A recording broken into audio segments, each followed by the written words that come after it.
Now, preview time. So let's take a look at what's coming your way.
What's going on, everybody? Thank you for joining me here once again for another brand new installment of Renegades Reviews, exclusively here on the Casa D18 Studios channel.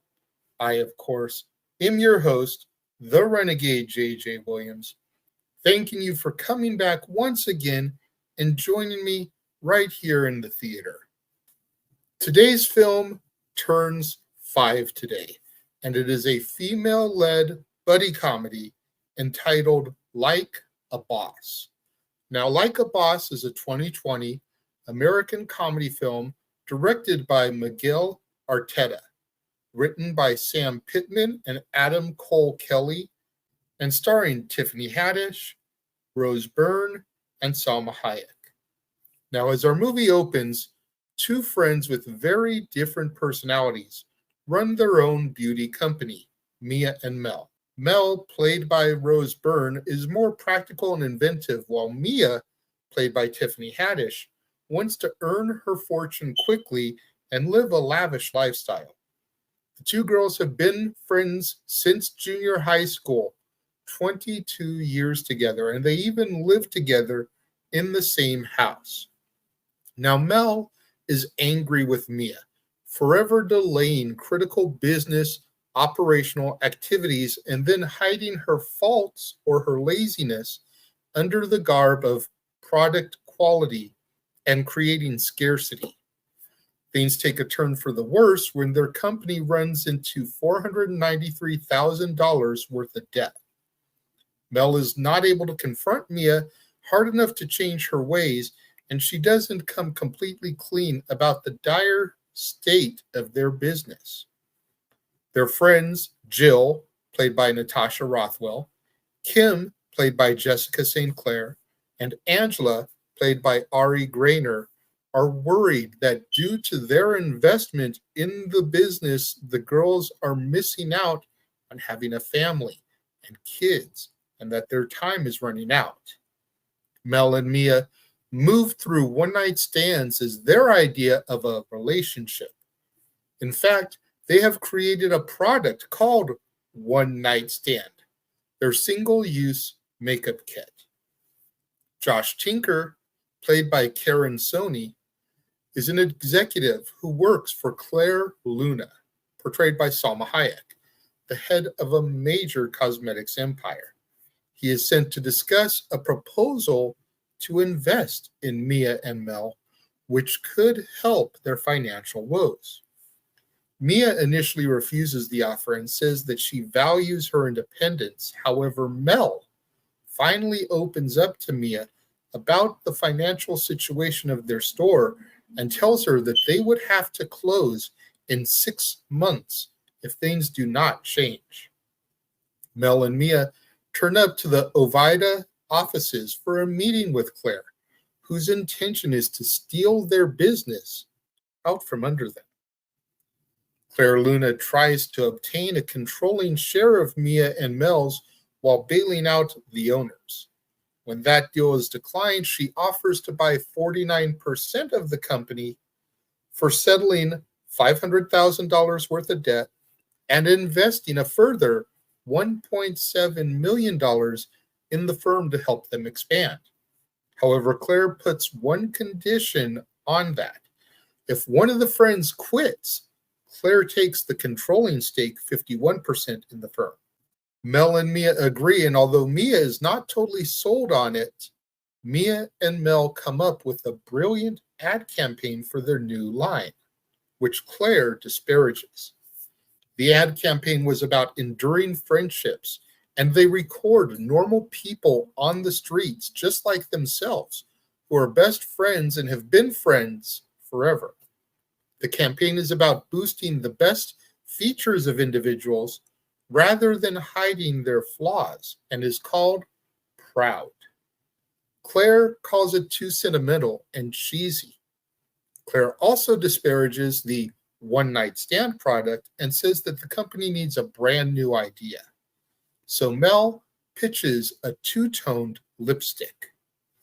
Claire proceeds to steal Mel's idea for the two-toned lipstick and then gets them to fire Barrett, played by Billy Porter, who hand produces Mel and Mia's custom cosmetics as Claire promises to mass produce their products for them. The discussion with Barrett is really painful, and it drives a wedge between Mia and Mel. Mia accuses Mel of bending over backwards for Claire, while Mel believes that Mia is just jealous, as Claire seems to like Mel more than she likes Mia. After that, Claire abruptly cuts off funding when Mel and Mia start missing their deadlines. They have to go to her office and create a public scene before Claire will even grant them a meeting. Even then, Claire tries to create friction between Mel and Mia by always siding with Mel and showing Mia that Mel doesn't agree with her ideas. Claire pitches Mel and Mia against Ron, played by Jimmy O. Yang, and Greg, played by Ryan Hansen, in a competition to see who does the best makeup. Mia and Mel lose, and Mel tries to please Claire. Mia gets really angry at the fact, saying that Mel is giving up all of her values in order to please Claire. They have a public spat, and Mia quits the company. Barrett intervenes, and he tells Mia all the things that Mel has done for her in her life. Mia and Mel make up, and they realize that Claire has stolen their ideas and is presenting them as her own at her launch party later that evening. Faced with the possible loss of their business, Mia and Mel approach Shay, played by Lisa Kudrow, Luna's former business partner, in order to start a brand new company, Proud Cosmetics, marketing their new Ride or Die product, makeup intended to be used by best friends together to face their nights out. With this loophole, Mia and Mel can produce and market Ride or Die under the Proud banner, while Luna takes ownership of Mia and Mel while still being required to pay them 49% of all subsequent earnings. Mia and Mel also bring along Sydney, played by Jennifer Coolidge, and Barrett to their new company.